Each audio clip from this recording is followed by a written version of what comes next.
The Cyclist, by Erik Røde, 1755. Read by Richard D. Eisenhower. Continued. Chapter 4. Alex. Scene 16. Alex's story. As the evening unfolded and the shared meal came to an end, Carlo, ever the gracious host, saw an opportunity to deepen the connection between their unexpected guest, Alex, and his own family. He glanced at Alex with a warm smile, a twinkle in his eyes. "Alex," Carlo began, his voice rich with sincerity, "we've shared stories of our own journeys, of how life has led us to this moment. But I believe every traveler has a unique tale to tell, and I sense that you have a story waiting to be shared. Would you honor us with the story of how you came to this point in your life, where you're on the path to compete in the European Cycling Championships?" Carlo's invitation hung in the air, and his eyes conveyed genuine curiosity, a thirst for the narratives that shaped the lives of those around him. Alex, feeling the warmth of their newfound connection, nodded in agreement. With a smile, he began to recount the transformative chapter of his life that had brought him to this very moment. "Well," Alex began, his voice carrying the weight of the memories he was about to share, "it all started back in New York City when I was just a kid." As Alex delved into the story of his journey to the European Cycling Championships, Carlo and Ponti listened with rapt attention. They leaned in, their eyes focused on him, and the crackling kitchen fire cast dancing shadows across the room. Alex's gestures were animated, reflecting the excitement of his youthful adventures. "Picture this," he continued, "the bustling streets of New York City, the towering skyscrapers, and the subway system that's like a maze beneath it all." He traced an imaginary cityscape with his hands as he spoke. In the bustling heart of New York City, the story of Alex's journey to the European Cycling Championships began with a thrilling routine he had perfected over the years, a heart-pounding race with the subway. Every Sunday morning, around the age of 12 to 13, Alex explained, his eyes lighting up with nostalgia, "I would deliver newspapers on my trusty bicycle. And you know what came next, right?" He grinned as if sharing a secret. Carlo and Ponti exchanged glances, their curiosity piqued. It was as if they were transported to the streets of New York alongside Alex, feeling the adrenaline of his races. "I would find myself at a particular stretch of subway track," Alex continued, his words painting vivid scenes in their minds. His voice, with a descriptive tone, added, "The route spanned a 3-mile stretch of elevated track above an almost deserted road. The early hours ensured minimal traffic below, and all traffic lights seemed perfectly synchronized, as if nature itself conspired to create the optimal conditions for this ritual race." Scene 17. The Accident. With a deep sense of excitement coursing through his veins, Alex would time his race to perfection. He'd synchronize his pace with the subway's movement, sprinting alongside it as it roared above the city streets. The wind would whip through his hair, and the city's towering skyscrapers would become a blur in the background. Carlo and Ponti were captivated by Alex's story, feeling the exhilaration of those early morning races. The crackling fire seemed to flicker in time with the beat of their hearts. "But one fateful Sunday," Alex continued, his tone turning more somber, "as I pedaled faster than ever, my heart racing not just from the thrill but because it was my birthday, something unexpected happened. In a twist of fate, as he approached an intersection, he encountered a sudden and unexpected obstacle. A car was stalled right in the middle of the crossroads," Alex recounted, his voice carrying the weight of that moment. Carlo and Ponti leaned in closer, their expressions filled with concern and empathy as they relived the accident with Alex. "I attempted to swerve and avoid the collision," Alex explained, his hands mimicking the movements, "but there simply wasn't enough time or space to maneuver. His bicycle skidded sideways, and he slammed into the side of the car with a sickening thud. The impact sent him hurtling over the vehicle, and he landed on a patch of soft, green grass at the side of the intersection.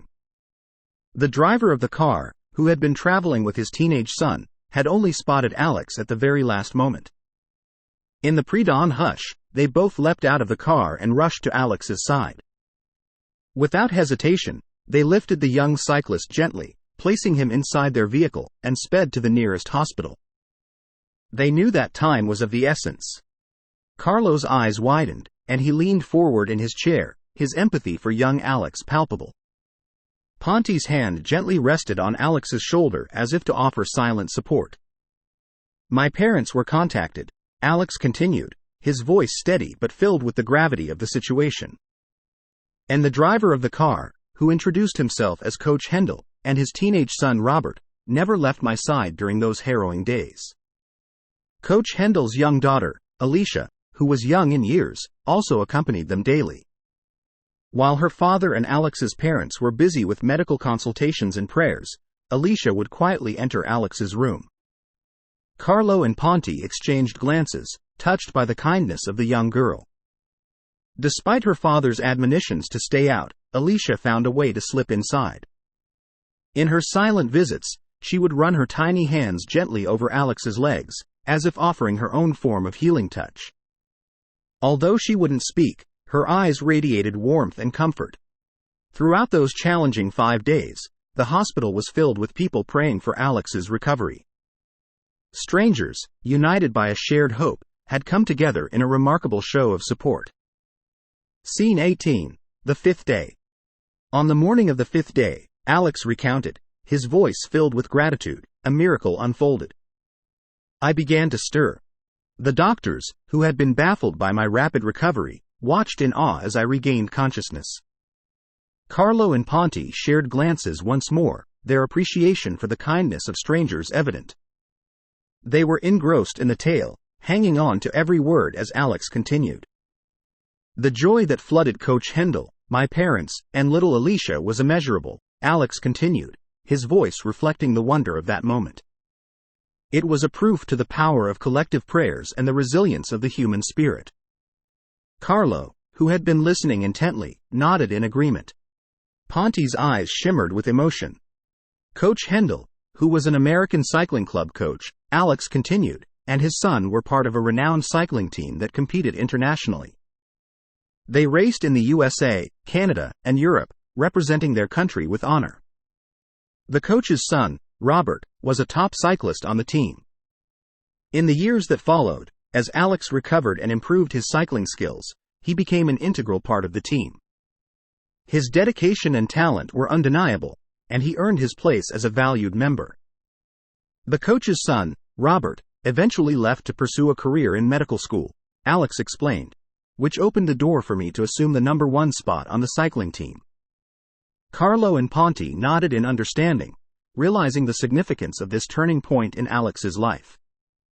Unbeknownst to me at the time, Alex continued, his voice softening with emotion, the little girl named Alicia, who had visited me daily in the hospital, would become an essential part of my life's journey. She was Coach Hendel's daughter, he explained, his eyes meeting Ponte's briefly, and our paths would continue to intertwine. Eventually, Alicia and I would discover a deeper connection that would lead us to a beautiful future together.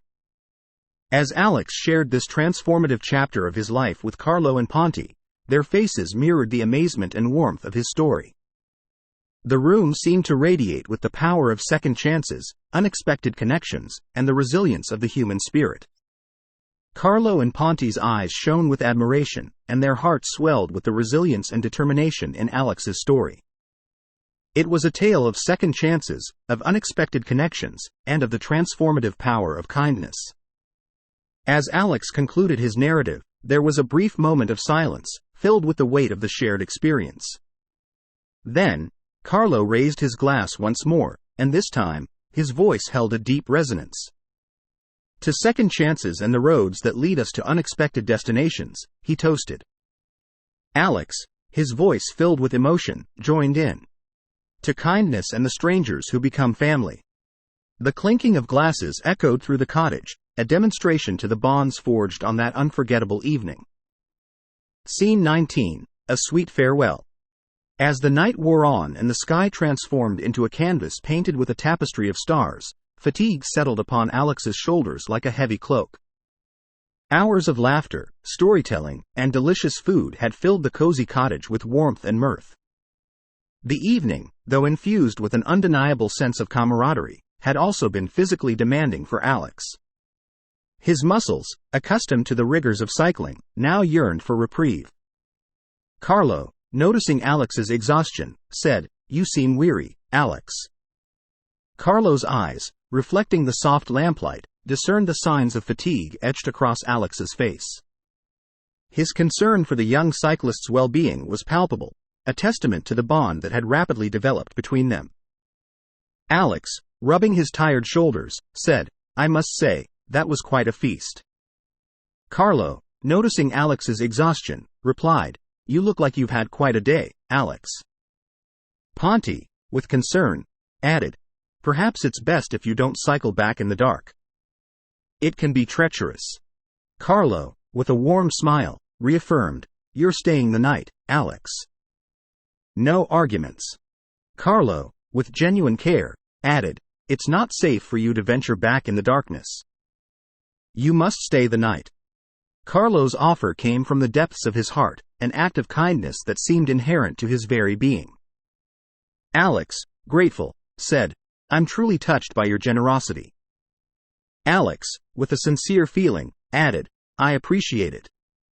"Thank you." Alex knew that this was more than just a place to lay his tired body. It was a sanctuary of friendship and compassion. Carlo, with kindness, added, "I'll find some clothes for you to change into for sleeping. My son Angelo's clothes should do." As Alex settled into the cozy guest room in Angelo's borrowed clothes, his heart swelled with gratitude for the unexpected turn of events that had brought him here, to this humble cottage in the heart of the Italian countryside. Alex accepted the invitation with heartfelt appreciation, recognizing that this was more than just shelter for the night. It was a sanctuary of friendship and compassion. As Alex settled into the comfortable guest room, his heart swelled with gratitude for the unforeseen twist of fate that had led him to this quaint cottage in the heart of the Italian countryside. The night enveloped the world in a symphony of crickets and the gentle rustling of leaves, lulling Alex into a deep, restful slumber. Beneath the same starlit sky that had witnessed their laughter and shared stories, Carlo and Ponte retreated to their respective quarters, their hearts warmed by the presence of their American friend. In this tranquil moment, as the world outside embraced dreams, the cottage stood as a beacon, a symbol of the enduring bond woven among its inhabitants. It marked a tender farewell to a night that had drawn the threads of their lives even closer together, a night that whispered of new adventures on the horizon. Scene 20. A morning goodbye. As the first light of dawn tiptoed through the curtains, gently caressing the room with its golden fingers, Alex stirred from a deep and restful sleep. The scent of freshly brewed espresso wafted through the air, mingling with the sweet aroma of pastries that filled the room. The soft clinking of plates and hushed voices hummed in the background, welcoming Alex to the new day. Ponte, warm and welcoming, said, "Buongiorno, Alex." Dressed and filled with both contentment and anticipation, Alex made his way to the kitchen. The events of the previous evening had left an indelible mark on his heart, and he knew that this morning held the bittersweet promise of parting. Ponte moved gracefully about the kitchen, her actions an indication to the countless meals she had prepared with love and care. The table, adorned with an array of pastries, showcased the culinary artistry that Carlo and Ponte practiced daily. Carlo, jovial, said, "You can't start the day without a good espresso, Alex." Carlo, true to his cheerful nature, poured steaming cups of espresso, filling the room with its rich aroma. Their hospitality was unwavering, and their desire to make Alex's last meal with them memorable was evident in every detail. They gathered around the rustic wooden table, bathed in the morning sun streaming through the open windows. The pastries offered a delightful medley of flavors and textures, each bite a monument to the skill and love that went into crafting them. Conversation flowed effortlessly, a blend of words and gestures, laughter and shared glances. There was an unspoken understanding that this breakfast was more than just a meal. It was a moment frozen in time, a memory to be cherished long after Alex had departed. Alex, with gratitude, responded, "I'll carry these moments with me." As the last crumbs were cleared away and the final sips of espresso savored, the time for farewell approached. The morning held both the sweetness of shared moments and the bitterness of impending separation. With hugs and heartfelt expressions of gratitude, Alex bid Carlo and Ponte farewell. The open road beckoned, promising new horizons and fresh adventures, but the warmth of the cottage and the bonds of friendship would remain in his heart. Scene 21. A future reunion. The promise of a future reunion hung in the air like a sweet melody as Alex prepared to depart from Carlo and Ponti's cottage. Carlo, his eyes brimming with genuine warmth and affection, stood for a moment, pondering deeply. The weight of his decision and the desire to invite Alex back next week weighed heavily on his mind. Carlo's gaze shifted from Alex to the picturesque landscape around them, a place that had witnessed the blossoming of an extraordinary friendship. He took a deep breath, his heart swelling with the emotions that had grown in such a short span of time. Carlo, thoughtful, from the heart, said, "Alex." He paused, searching for the right words, wanting this invitation to be genuine and heartfelt. He knew that next week would be significant, a chance to rekindle the magic they had shared in this tranquil haven.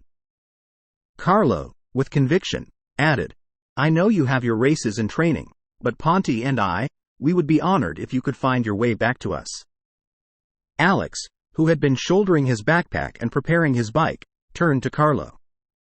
His eyes, filled with curiosity and hope, met Carlo's gaze. Alex, intrigued, with a spark of anticipation, replied, "Carlo?" Carlo smiled warmly, feeling a surge of connection and camaraderie with this young American cyclist. Carlo, with sincerity and emotion, said, "Next week, on Thursday, we will be here, waiting." Alex's face lit up with a mixture of surprise and joy. The dramatic tension that had been building was released in this heartfelt invitation. It was as if a door to a new world had opened before him, one filled with friendship, warmth, and the promise of more unforgettable moments.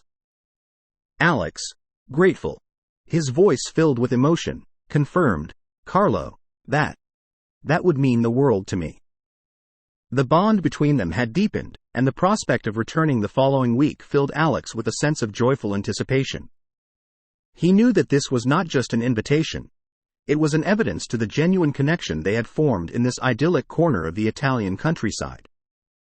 As he pedaled away, the cottage grew smaller in the distance, but the warmth of this moment and the promise of their future reunion remained etched in their hearts. The Cyclist, by Erik Røde, 1755. Read by Richard D. Eisenhower.